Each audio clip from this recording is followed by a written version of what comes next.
Gotcha. Sé Renata Yazzie na sé gwaithne glíní na slinki ani basisting bit ani da se ché honraní de nelle. Is an spanstein na se had dat cha University of New Mexico de inscha. Dune a lappe na nehi do san nalka ba instra op hoch a got ego de nest an nisle. So hello everyone. My name is Renata Yazzie. I am a pianist and play piano. And I'm originally from East Las Vegas, Arizona. I grew up in Flagstaff and now I live here in Albuquerque. I attend the University of New Mexico and I am a graduate student in musicology and piano performance, although I finished the piano performance portion of my degree last semester, so technically now I'm just a musicology student. Musicology is, for those of you who don't know, is the study of music. And this is where you don't necessarily like study how to perform. It's more like the academic side. So you could literally study like anything you wanted. My research is about the Navajo hymnal. So I am writing a history of the Navajo hymnals, and all the different churches that, like, which church did what hymnal, and all the different Navajo translators that worked on it. And I'm just looking at how these hymnals contributed to the rise of country gospel music on the Navajo Nation. At the revivals, you hear the revival bands. That's kind of what my research is about. So when you study musicology, you could literally research like any type of music you wanted. Anyways, okay. So I play piano. You know that I am a musicologist.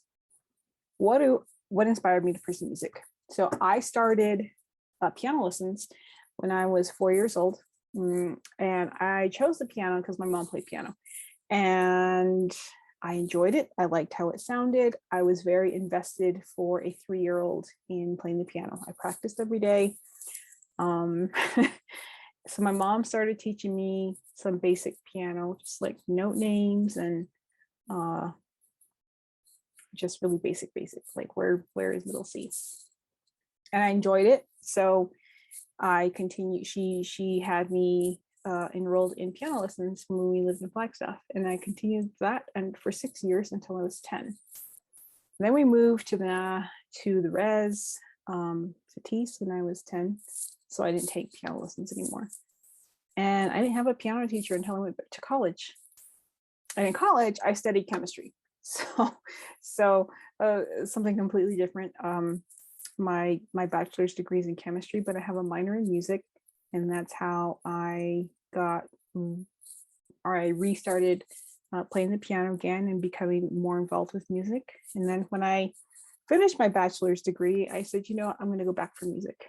And I got in as a master's student at UNM. And so that's where we're at now.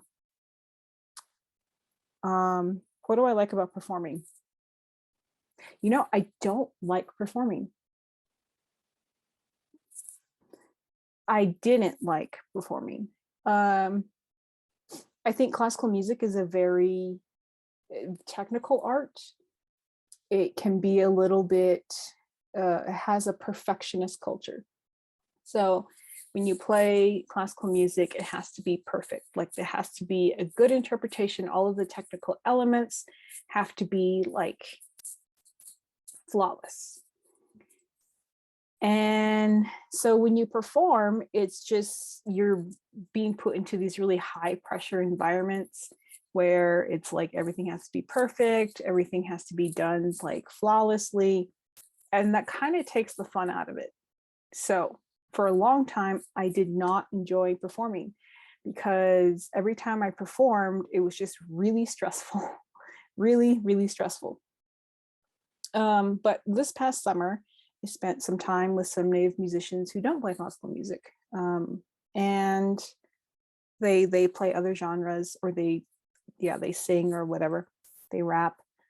And that was very freeing. I was like, oh, this is what it looks like when people enjoy music. Like this is how people enjoy music. This is kind of fun.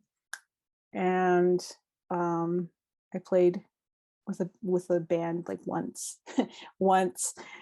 Then I had my own solo set, and which I didn't do everything classical music. Like I played some of the songs that I wrote and things like that. And then after that, I was like, oh, this is why people enjoy performing. Like this is kind of fun. So yeah, once you get over once I got over I don't know that I'm over it, but once I was able to look past the stress and trying to get everything perfect for the performance and just have fun, then it was like, okay, I can see why people enjoy this.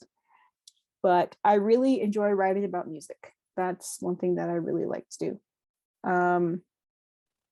I enjoy writing about music just because there's a lot of history and a lot of fun facts and just cool things about musical cultures that we haven't talked about yet and that we don't know a lot about.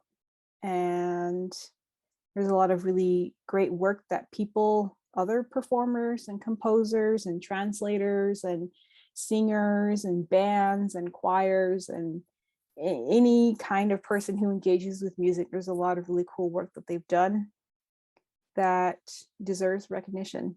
And I think it's important to kind of bring their stories to light. And that's one of the reasons why I enjoy writing about music. My musical accomplishments. Ooh.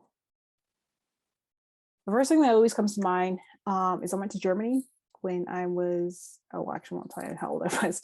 In 2015 and 2016, I went to Germany for a piano festival. And yeah, it was fun. I got to play for an international audience and work with different piano professors from around the world. And that was really exciting. It was a really great time. Let's see here. Musical accomplishments. I write a lot for a lot of cool stuff. Like I've done podcasts, I've done like interviews, and I recently wrote 2 articles for Native Max magazine and another one for the First American Art magazine. And then I have 2 essays coming out in 2 books. And some articles. Well, reviews. Like I wrote a review of a book for a journal. So that my writing is what I consider to be like, I guess, my accomplishments. Is there anything you would like to share to inspire others to try musical expression? So in Navajo, we don't have a word for music. We have a word for song, sin. We have a word for singer, hatraki. But we don't have a word for like instrumental music and a lot of the instruments and just, musical terms. And that's because songs like function in a completely different way in our culture and in our society. We think about the relationship that we have with music or with songs and music. You can think about it through language. When you like a song, you say, disin iyo shakliat or iyo shaklijon or ayo shaklijon. And all 3 of those things is like, it's good with me, it's hojon with me, it's beautiful with me. And you rarely hear people, you just don't hear people describe music as opai or anything like that. Like it's you just don't hear it. I mean, sometimes, you might listen, your grandma might hear a song that's kind of a little out there for her that she's not really vibing with. And but she doesn't say like, I hate that song or I don't like that song. They'll just say, like, our elders, they'll just say like, oh, it just sounds somehow like, just that's really interesting. So music and song, or song, I guess, song and music, they don't have they can't be bad. They're inherently good. Because the way that songs have been used in our culture have been primarily as medicine to heal. That's what they were created for, to heal and to bring about good things. So I hope that as you venture into your own musical journeys, that you will continue to think about music the same way that our ancestors did.